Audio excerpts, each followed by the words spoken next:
More than 950 of our schools are near roads with illegal levels of air pollution, according to a recent study. This campaign highlighting the potential threats to children's health from what they call poison playgrounds. There's growing concern among parents about the quality of air our children breathe. And if recent scientific studies are anything to go by, they're worried for good reason.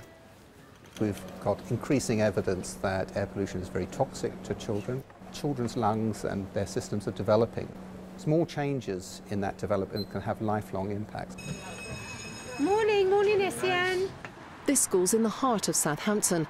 They're doing lots of work to try and reduce the pollution children are exposed to, but it's an uphill battle.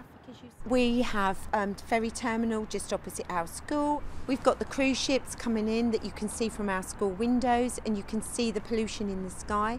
And just standing here, you can hear the traffic all of the time. You're surrounded, aren't you? We are absolutely surrounded by the traffic and pollution. You can't say the poor air quality in the city causes 7-year-old Amari's asthma. You can say it doesn't help, and she regularly has to use an inhaler. She's been in hospital probably about 6 or 7 times. If you feel it's muggy yourself, then you know that it's going to be affecting her really. So you try and get as much as clean air as possible, or go out into the forest. Because Southampton, as everyone knows, is quite bad. It would help if we could get it down. But it's not just in the inner city where air pollution's a problem. This is the dedicated safe route to school if you live on one side of the rural village of Bramley in Hampshire. The barriers here can be down for as long as 36 minutes in any 1 hour. And that's a big concern for both residents and parents. Morning. OK, let's go. All right. It's families like the Nicholsons who are left feeling the effects of queuing traffic on their twice daily walks to and from school.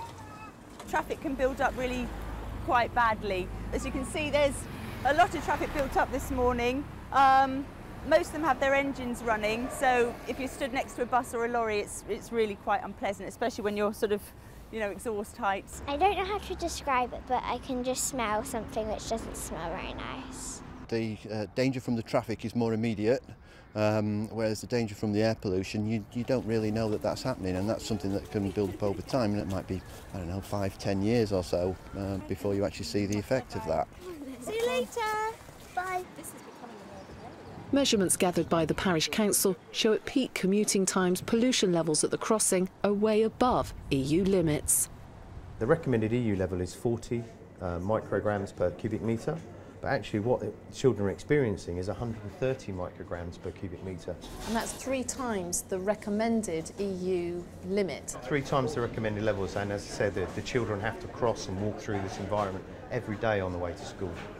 3/4 of parents and carers say they want extra measures to protect pupils whose schools and playgrounds are in illegally polluted areas. Leading scientific experts back wider action too to protect our future generations. Well, the more we look at air pollution, the more health effects we find, and it's almost certain that there's no safe level. We need to protect this generation of children, and to do that, we need to reduce their personal exposure. The most obvious thing straight away to do is to remove the toxic diesel fleet from our roads immediately. As yet, I can't see any evidence that's going to happen anytime soon. While China is banning some diesel cars from its roads this year, and countries like Germany and India will outlaw them from 2030, it will be 2040 before this country aims to do the same.